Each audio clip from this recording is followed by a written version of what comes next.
What if the reason you have no drive isn't laziness? What if it's comfort? Most people think comfort is a reward.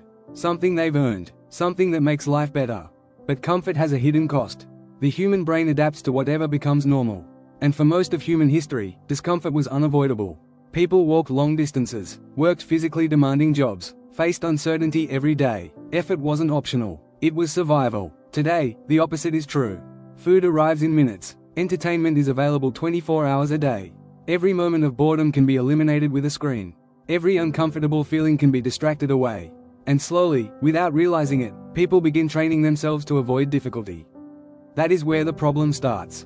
Because growth requires friction, strength requires resistance, mental toughness requires discomfort. You cannot build resilience while constantly escaping challenge. Think about how often modern life encourages avoidance. Feeling bored? Open an app. Feeling stressed? Watch something. Feeling uncomfortable? Find a distraction. The brain learns a dangerous lesson. Not how to handle discomfort. How to escape it. Over time, this changes the way you respond to difficulty.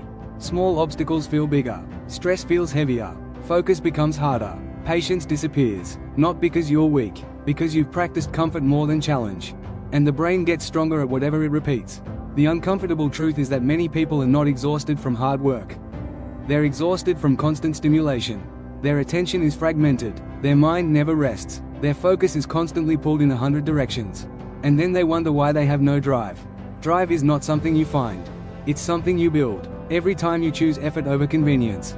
Every time you stay focused when distraction is easier. Every time you do something difficult without immediately rewarding yourself. You strengthen something most people are losing. The ability to tolerate discomfort. And that ability changes everything. Because success is rarely about intelligence. It's rarely about talent. It's often about who can stay calm, focused, and disciplined when things become difficult. Comfort feels good in the moment. But too much comfort creates weakness. The people who grow are not the people who avoid discomfort. They're the people who learn to walk directly into it. Because on the other side of comfort is stagnation.